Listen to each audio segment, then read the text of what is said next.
కోసం నిరంతరం నేను పనిచేస్తూనే ఉంటాను. ఈ దేశాన్ని విచ్ఛిన్నం చేయడం కోసం కొద్దిమంది స్వార్థపర శక్తులు, ఆటంకవాదులు నా పైన దాడి చేయటం కోసం చేసేటువంటి ప్రయత్నం చేస్తూనే ఉంటారు. ఒకవేళ అదే జరిగితే కూడా నా ఒంట్లో ఉన్నటువంటి ప్రతి రక్తపు బిందువు ఈ దేశ సమగ్రత కోసం, సమైక్యత కోసం, అభివృద్ధి కోసం ఉపయోగపడుతుందని చెప్పి ఈ దేశం కోసం ప్రాణాలు అర్పించిన గొప్ప ధీరోదాత్తురాలు శ్రీమతి ఇందిరాగాంధీ గారు.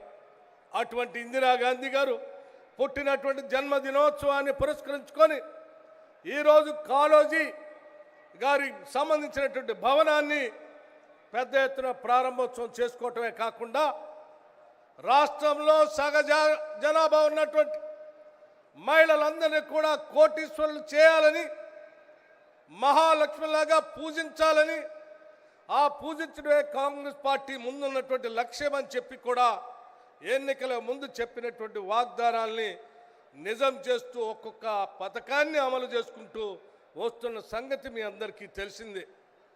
అది ఉచితంగా బస్సు రవాణా కావచ్చు, లేకపోతే దాదాపు 25,000 కోట్ల రూపాయలు ఒక సంవత్సరానికే వడ్డీ లేని రుణాలు ఇచ్చి రాబోయే 5 సంవత్సరాలలో 1,00,000 కోట్ల రూపాయలు మహిళలకి వడ్డీ లేని రుణాలు ఇవ్వాలనేటువంటి ఆలోచన కావచ్చు. ఇవన్నీ ఆనాటి గత కాంగ్రెస్ ప్రభుత్వం ఇందిరా క్రాంతి పథకం అని చెప్పి రాష్ట్రంలో ఉన్నటువంటి మహిళలందరూ ఆర్థికంగా ఎదగాలనేటువంటి ఆలోచనతో ఆనాటి ఇందిరమ్మ ప్రభుత్వం ప్రవేశపెట్టినటువంటి పథకాన్ని కోరి కొట్లాడి తెచ్చుకున్న తెలంగాణ రాష్ట్రంలో బీఆర్ఎస్ ప్రభుత్వం మొత్తాన్ని వదిలేసి వడ్డీ లేని రుణాల్ని బంద్ చేసి మహిళా ఆర్థిక సాధికారం పూర్తిగా నిర్లక్ష్యం చేసి వదిలేస్తే ఈరోజు తిరిగి మీ అందరి ఆశీర్వచనంతో అధికారంలోకి వచ్చినటువంటి ఇందిరమ్మ ప్రభుత్వం ఆలోచన చేసింది. మళ్ళీ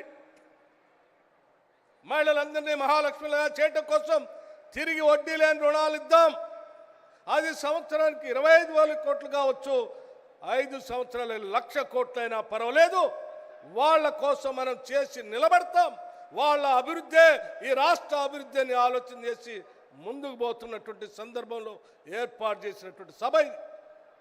మిత్రులారా, మీ అందరికీ తెలియదు కాదు, కేవలం వడ్డీ లేని రుణాలు ఇవ్వటం ఒక్కటే కాదు, వాళ్ళకి రుణాలు ఇచ్చినటువంటి ఆ డబ్బుతో వ్యాపారాలు కూడా చేపించాలనేటువంటి ఆలోచనతో ఈ రాష్ట్ర ముఖ్యమంత్రి గారు అనేక సందర్భాల్లో చర్చించి అంశాలని, ఆ సంబంధించినటువంటి అంశాలని కూడా విధానపరమైన నిర్ణయాలు తీసుకోవడం జరిగింది. అది ఉచితంగా ఇచ్చేటువంటి బస్సు రవాణాకు సంబంధించిన బస్సులు కొనుగోలు కావచ్చు, 200 యూనిట్లకే ఉచితంగా ఇస్తున్నటువంటి కరెంటుకు సంబంధించిన ఆ శాఖకు సంబంధించి భారతదేశంలో ఇవాళ సోలార్ పవర్ ప్లాంట్లు విద్యుత్తును తీసుకొని రావాలని ఆలోచన చేస్తూ మన రాష్ట్రంలో కూడా పెద్ద ఎత్తున ఆ గ్రీన్ పవర్ తీసుకొని వచ్చి పారిశ్రామికవేత్తలతో చేసే కార్యక్రమాన్ని వాళ్లతో కాదు, ముందు మన మహాలక్ష్ములతో మొదలు పెట్టిద్దామని చెప్పి దాదాపు 4,000 మెగావాట్ల సంబంధించిన సోలార్ పవర్ని ముందుగా 1000 మెగావాట్లని ఈ సంవత్సరమే వారికి పీపీఏ చేసి ఒప్పందం చేసి, ఆ ఒప్పందం ద్వారా వారు పరిశ్రమలు పెట్టడానికి, సోలార్ పవర్ పెట్టడానికి కావాల్సిన డబ్బులను కూడా బ్యాంకుల చేత ఇప్పించి మీరు ప్రొడ్యూస్ చేసే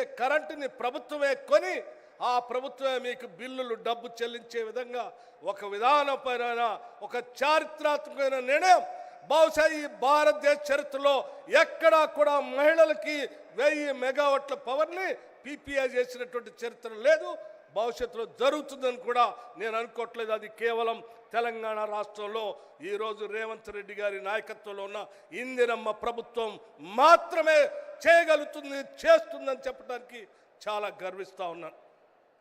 ఈరోజు మిత్రులారా, ఆలోచన చేయండి.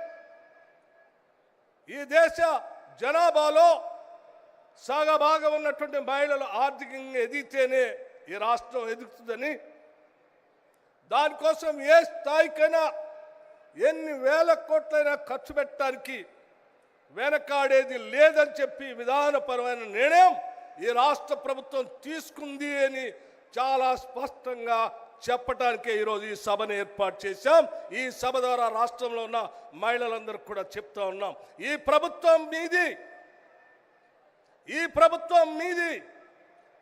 మీరు ఏది కావాలనుకుంటే అది చేయడానికి రాష్ట్ర ప్రభుత్వం సిద్ధంగా ఉంది. ఎంత పెద్ద ఎత్తున ఖర్చు అయితే కూడా మీతో ఖర్చు పెట్టించడానికి రాష్ట్ర ప్రభుత్వం ద్వారా వడ్డీ లేని రుణాలు ఇవ్వటానికి రాష్ట్ర ప్రభుత్వం సిద్ధంగా ఉంది. ఆ సిద్ధంగా ఉంది కాబట్టే ధైర్యంగా ఈరోజు ఒక సంవత్సర కాలం పూర్తి చేసుకున్నటువంటి సందర్భంలో ఇక్కడ సభ పెట్టి ధైర్యంగా మేము చెప్పగలుగుతున్నాం. మాటలు చెప్పిపోవటానికి రాలేదు.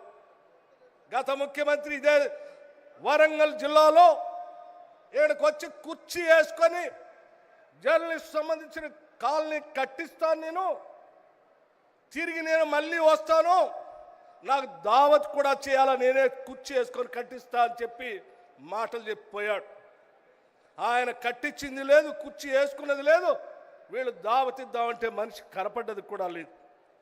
కానీ మేము కేవలం ఎన్నికల సందర్భంలో రేవంత్ రెడ్డి గారు ఈ ఎన్నికల సందర్భంలో ఈ జిల్లాకు వచ్చి ఈ జిల్లాకు సంబంధించిన వరంగల్ పట్టణాన్ని నగరాన్ని మార్చడానికి కావాల్సిన నిధులు ఇస్తానని చెప్పి మాట ఇవ్వటమే కాకుండా కేవలం 6 నెలల్లోనే కాళోజీ కళాక్షేత్రానికి కావాల్సిన డబ్బులు రిలీజ్ చేసి కట్టించి ఈరోజు మీ అందరి ముందు ప్రారంభోత్సవం చేశారు. ఇది కాంగ్రెస్ ప్రభుత్వం యొక్క నిబద్ధత, ఈ ప్రభుత్వం యొక్క సంకల్పం అని సందర్భంగా మనం చేస్తూ ఉన్నాం. మిత్రులారా, ఆలోచన చేయండి. ఈరోజు కోరి మన ప్రభుత్వాన్ని తెచ్చుకున్నాం, అన్నీ చేసుకుంటా ఒకదాని తర్వాత ఒకటి చేసుకుంటూ పోతా ఉన్నాం. ఒక ఆయన అడుగుతారు ఏందయ్యా ఇచ్చిందని. ఇచ్చిన ఎన్ని ఒక్కసారి చూస్తే నువ్వు కళ్ళు తిరిగి కింద పడతావు మిత్రమా. ఒక్కసారి మేము కేవలం 10 నెలల్లో ఇచ్చినటువంటి అంశాలన్నీ ఒకసారి చూసుకోండి. మీలాగా 3 ఎకరాల భూమనో ఇంటికో ఉద్యోగమనో చెప్పి మాయ మాటలు చెప్పి మేము వదిలిపెట్టలేదు. పథకాలు చెప్పాం, చేయటమే కాకుండా వరంగల్ అంటేనే స్వేచ్ఛ, వరంగల్ అంటేనే భావ స్వేచ్ఛ, వరంగల్ అంటేనే అనేక భావజాలాలకి నిలయం. ఇక్కడ ఆర్ఈసీ కావచ్చు, కాకతీయ యూనివర్సిటీ కావచ్చు, ప్రతి దగ్గర కూడా వారు భావ స్వేచ్ఛని స్వేచ్ఛగా మాట్లాడుకునేటువంటి స్వేచ్ఛని ఈనాటి ఇందిరమ్మ ప్రభుత్వం మనందరికీ ఇచ్చింది.